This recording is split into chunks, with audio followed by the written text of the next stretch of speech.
ಈಗ ನೀವು ಮುಖ್ಯಮಂತ್ರಿ ಉತ್ತರ ಕೊಟ್ಟಿದ್ದಾರೆ, ಉತ್ತರ ಕೊಟ್ಟಿದ್ದಾರೆ, ಸುಳ್ಳು ಅಂತ ಮುಖ್ಯಮಂತ್ರಿ ಉತ್ತರ ಚರ್ಚೆ ಆಗಿದ್ದಾರೆ. ನಾವು ಸುಳ್ಳು ಹೇಳಲ್ಲ, ಹೆಚ್ಚು ಕಡಿಮೆ ಆಗಿದ್ರೆ ಅದನ್ನ ಸರಿಪಡಿಸ್ತಕ್ಕಂಥ ಕೆಲಸ ಮಾಡಿ. ಈಗ ಹೇಳಿದಾರಲ್ಲ ಸದನದಲ್ಲಿ ಮಂತ್ರಿಗಳು ನಾನು ಸುಳ್ಳಲ್ಲ ಅಸತ್ಯ ಅಂತ ವಿರೋಧ ಪಕ್ಷದಲ್ಲಿ ಇದ್ದಾಗ ಎಲ್ಲರೂ ಸುಳ್ಳೆ ಅಂತ ಅವ್ರನ್ನೂ ಸೇರ್ಸಿ ಹೇಳಿದ್ದು, ನಮ್ಮನ್ನೆಲ್ಲ. ಯಾರ್ಯಾರು ಇದಾರು ವಿರೋಧ ಪಕ್ಷದಲ್ಲಿ ಅವರೆಲ್ಲ ಸುಳ್ಳು ಹೇಳೋದು. ನಾನು 2 ಸಾರಿ ವಿರೋಧ ಪಕ್ಷದ ನಾಯಕನಾಗಿದ್ದೆ, ಯಾವತ್ತೂ ಸುಳ್ಳು ಹೇಳಿಲ್ಲ.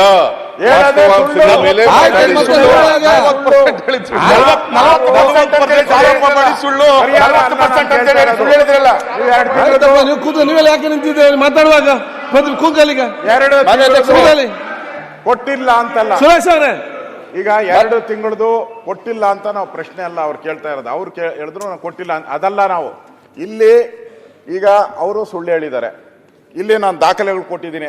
ಯಾರು ಇಲಾಖೆಯ ಮಂತ್ರಿ, ಒಂದೇ ನಿಮಿಷ ಸರ್, ಯಾಕೆ ಒಂದ್ ಸ್ವಲ್ಪ ನಮ್ ಕಡೆನೂ ಗಮನ ಕೊಡಿ, ಬಿರಿ ಆ ಕಡೆ ಅದೇ ಮಾಡ್ತಿದ್ದಿಲ್ಲ. ಸ್ವಲ್ಪ ಕ್ಲಾರಿಫಿಕೇಶನ್ ಕೇಳಿದ್ರಿ, ಉತ್ತರ ಕೊಟ್ಟಿದ್ದಾರೆ. ಏನ್ ಕೊಟ್ಟಿದ್ದಾರೆ? ಮಂತ್ರಿಗಳು ಮಾತಾಡ್ತಾ ಹೇಳಿದ್ರಲ್ಲ, ಕೊಟ್ಟವ್ರ ಮೇಲೆ ಈಗ ಅಧಿಕಾರಿ ಕೊಟ್ಟಿದ್ದಾರೆ, ನಮ್ಗೆ ಅಧಿಕಾರಿನಾದ್ರೂ ಸಸ್ಪೆಂಡ್ ಮಾಡಿ, ಇಲ್ಲ ಮಂತ್ರಿ ಮೇಲೆ ಆದ್ರೂ ಕ್ರಮ ಆಗ್ಲಿ, ಅಷ್ಟೇ ನಾವು ಕೇಳ್ತಾ ಇರೋದು. ನೀವು ಮಂತ್ರಿಗಳು ನೋಟ್ ಕಳಿಸಿದ್ದಾರೆ, ಅಲ್ಲಿ ಫೈನಾನ್ಸ್ ಬಿಡುಗಡೆ ಮಾಡಿಲ್ಲ ಅಂತ ಕಾಣುತ್ತೆ. ಸ್ವಲ್ಪ ಇದು ಮಾಡಿ ಏನು ಅವರೇ ನಾನು ಆದೇಶ ಮಾಡಿದ್ದೀನಿ ಹೇಳಿದ್ರು, ಮಂತ್ರಿಗಳು ನಾನು ಆದೇಶ ಮಾಡಿದ್ದೀನಿ ಹೇಳಿದ್ರು. 1 ಲಕ್ಷ ಮೋಹನ್ ರೆಡ್ಡಿ ಅವರೇ, ಅಧ್ಯಕ್ಷೆ ಅಧ್ಯಕ್ಷೆ, ನಂದು ಕಳಕಳಿ ಏನಂತ ಕೇಳಿದ್ರೆ, ಶಿವಲಿಂಗೇಗೌಡ್ರೆ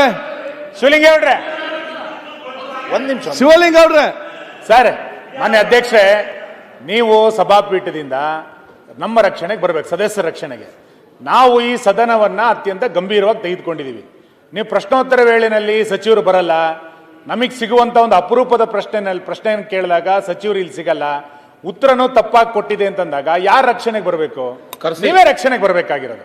ಹಾಗಾಗಿ ಯಾರೋ ತಪ್ಪು ಮಾಡಿದರೆ ಸರಿ ಮಾಡಿದರೆ ಅನ್ನೋಕ್ಕಿಂತ ಹೆಚ್ಚಾಗಿ ಸದನದ ದಿಕ್ಕನ್ನ ಯಾರೂ ತಪ್ಪಿಸಬಾರ್ದು ಅಂತ. ಇದು ಮಾನ್ಯ ಮುಖ್ಯಮಂತ್ರಿಗಳು ಕೊಡಲ್ಲ, ಬಿಡುಗಡೆ ಮಾಡಲಿಲ್ಲ ಅಂತ ನಾನು ಹೇಳ್ತಾ ಇರೋದಲ್ಲ. ನೀವು ಸದನದ ಇರೋದು ಒಂದು ಕ್ವಶನ್, ಅವ್ರಿಗೆ ಮತ್ತೆ ಕ್ವಶನ್ ಬರುತ್ತಾ?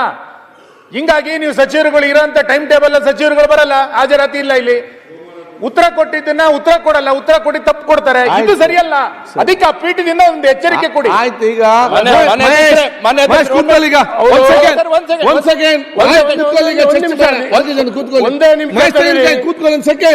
ಅಲ್ಲ, ನಾನು ಮುಗಿಸ್ತೇನೆ, ಮತ್ತೆ ನೀವು ಮಾತಾಡಿ. ಯಾಕೆ ಮಾತಾಡ್ಬೇಕು? ಹಿರಿಯ ಸಚಿವರಿದ್ದೀರಿ, ತಾವು ಹಿರಿಯ ಶಾಸಕರಿದ್ದೀರಿ. ಆಯ್ತು, ಕೂತ್ಕೊಳ್ಳಿ. ನೀವು ಹೇಳಿದ್ರೆ ಅವರು ಈ ರೀತಿ ನಡ್ಸಕ್ಕಾಗುತ್ತಾ? ಆಯ್ತು, ನೀವು 3 ಜನ 3 ರೀತಿಯಲ್ಲಿ ಮಾತಾಡ್ತೀವಿ. ಒಂದು ನಿಮಿಷ,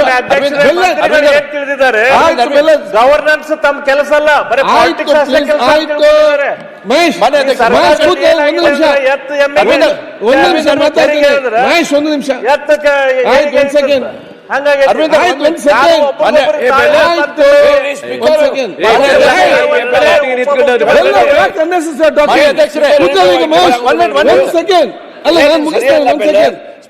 ನೋಡಿ, ಚರ್ಚೆ ಯಾಕೆ ಅಂತ ಹೇಳಿದ್ರೆ, ಆದಷ್ಟು ಬೇಗನೆ ಸದನ ಇವತ್ತು ಮುಗಿಸಬೇಕು. ಎರಡನೇದು, ಉತ್ತರ ಕರ್ನಾಟಕದ ಬಗ್ಗೆ ವಿಶೇಷವಾದ ಗಂಭೀರ ಚರ್ಚೆ ಇದೆ. ಅದರ ಬಗ್ಗೆ ಇದೇ ಉತ್ತರ ಕನ್ನಡ ಜನತೆ ಕೂಡ ಡೈಲಿ ಬೆಳಿಗ್ಗೆ ಎದ್ದು ನೋಡ್ತಾ ಇದ್ದಾರೆ, ಏನು ಅಸೆಂಬ್ಲಿಯಲ್ಲಿ ನಡೀತದೆ, ಉತ್ತರ ಕನ್ನಡ ಚರ್ಚೆ ಏನು ನಡೀತದೆ, ನಮ್ಗೆ ಏನಾಗ್ತದೆ ಹೇಳಿ ಪ್ರತಿಯೊಬ್ಬರು ಕೂಡ ಅವರ ಮನೆಯಲ್ಲಿ ಅಲ್ಲಿ ಕೂತ್ಕೊಂಡು ಮಾಧ್ಯಮ ಮುಖಾಂತರ ಇವತ್ತು ನೋಡುವಂಥ ವಿಚಾರ ಇದೆ.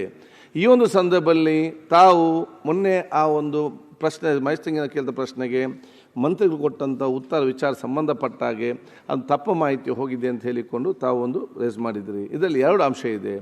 ಒಂದು, ಮಾರ್ಚ್ ಮತ್ತು ಫೆಬ್ರವರಿ ಮತ್ತು ಮಾರ್ಚಿದು ಅವತ್ತು ಅವರು ದುಡ್ಡು ನಮಗೆ ರಿಲೀಸ್ ಆಗಲಿಲ್ಲ ಅಂತ ಹೇಳಿದರು. ಮಂತ್ರಿಗಳು ನನಗೆ ಗೊತ್ತಿದ್ದಾಗ ಆಗಸ್ಟ್ ತನಕ ನಾವೆಲ್ಲ ರಿಲೀಸ್ ಮಾಡಿದ್ದೇವೆ ಅಂತ ಹೇಳಿದರು. ಆಗ ಚರ್ಚೆ, ಒಂದು ಸೆಕೆಂಡಪ್ಪ, ಚರ್ಚೆ ಇದಿಲ್ಲ, ನಾವು ರಿಲೀಸ್ ಮಾಡಿದ್ದೇವೆ ಅಂತ ವಿಚಾರಣೆ ಹೇಳಿದರು. ತಾವು ಇವತ್ತು ಅದನ್ನು ಬಂದು ಕ್ಲಾರಿಫಿಕೇಶನ್ ಮುಖ್ಯಮಂತ್ರಿ ಹೇಳಿದಿರಿ. 2 ಇದೆ. ಒಂದು, ಏನದು ರಿಲೀಸ್ ಆಗದಿದ್ದರೆ ಮಾನ್ಯ ಮುಖ್ಯಮಂತ್ರಿ ರಿಲೀಸ್ ಮಾಡ್ತಾರೆ ಅಂತ ಹೇಳಿದ್ದಾರೆ. ಎರಡನೇದು, ಆಯ್ತು, ಬಂದೆ ನಾನು ಅಲ್ಲಿಗೆ. ಆಯ್ತು ಒಟ್ಟಾರೆ ನಂಗೆ ಅರ್ಥ ಆಯ್ತು. ಅಲ್ಲಿ ನಿಮ್ಮ ಪೀಠದಿಂದ ನಾವು ಆಯ್ತು ಅಲ್ಲಿಗೆ ಬರ್ತೇನೆ. ಯು ವಿಲ್ ಟೇಕ್ ಅದೇ ನನಗೆ ಕಂಪ್ಲೀಟ್ ಮಾಡ್ಲಿಕ್ಕೆ ಅವಕಾಶ ಕೊಡಿಯಲ್ಲ. ಈಗ ಒಂದು ಸಮಸ್ಯೆ ಏನಿದೆ, ರಿಲೀಸ್ ಆಗದೆ ರಿಲೀಸ್ ಮಾಡ್ತದೆ ಮುಖ್ಯಮಂತ್ರಿ ಹೇಳಿದ್ದಾರೆ, ಆಯಿತು ಅಲ್ಲ ಕರೆಕ್ಟ್. ಎರಡನೇದೇನಿದೆ, ಆ ತಪ್ಪು ಮಾಹಿತಿ ಯಾಕೆ ಬಂತು ನಮಗೆ? ನಾವು ಸದನದ ವಿಶ್ವಾಸ ಇಟ್ಟು, ಮಂತ್ರಿಗಳ ಮೇಲೆ ವಿಶ್ವಾಸ ಇಟ್ಟು ನಾವು ಅವ್ರು ಹೇಳಿದ್ದನ್ನು ನಾವು ಕೇಳ್ತೇವೆ, ಅದೇ ನಾವು ಅರ್ಥ ಮಾಡಿಕೊ ಆಯ್ತು ಅಂತೇಳಿ. ಮತ್ತು ಈ ರೀತಿಯ ತಪ್ಪು ಮಾಹಿತಿ ನಮಗೆ ಯಾಕೆ ಸರ್ಕಾರದಿಂದ ಬರ್ತದೆ ಅಂತ ತಾವು ಇವತ್ತು ಕೇಳಿದ್ದೀರಿ. ಇದನ್ನು ನಾನು ಬಹುಶಃ ಮಂತ್ರಿಗಳಿಗೆ ಚರ್ಚೆ ಮಾಡಿಕೊಂಡು ಸೋಮವಾರ ಚರ್ಚೆ ಮಾಡಿಕೊಂಡು ಅದಕ್ಕೊಂದು ಪರಿಹಾರ ಕಾಣುವ ಕೆಲಸ ಖಂಡಿತವಾಗಿ ಮಾಡಿ ಇನ್ನು ಮುಂದೆ ಈ ರೀತಿ ಆಗದಂತೆ ನಾವು ನೋಡಿಕೊಳ್ತೇವೆ. ಈಗ ಉತ್ತರ ಕನ್ನಡ ಬಗ್ಗೆ ಮತ್ತೆ ಏನಂತಕ್ಕೆ ಯಾಕೆ ಆಯ್ತು ಮುಗಿತಾರೆ, ಬರೀ ಮಾತಾಡಬೇಕು ಮಾತ್ರ ಆಗ್ತದ?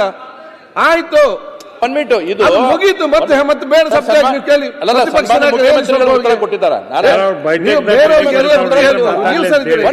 ಇದು 5,000 ಮುಗಿತಲಲ್ಲಿ 2 ತಿಂಗಳಿಗೆ 5,000 ಕೋಟಿ ಮಾತಾಡಬೇಡಿ, ಹೇಳಿ ಮುಗಿದಾಗಿದೆ. 5,000 ಕೋಟಿ ಈಗ ಮುಖ್ಯಮಂತ್ರಿಗಳು ಹೇಳಿದ್ದಾರೆ ಆಯ್ತು ಮಹೇಶ್, ಈಗ ಸೋಮವಾರ ಕ್ಲಾರಿಫಿಕೇಶನ್ ಕೊಡ್ತೀರಿ ಬಗ್ಗೆ ಬಹಳ ಜನ ಮಾತಾಡ್ಲಿಕ್ಕಿದ್ದಾರೆ.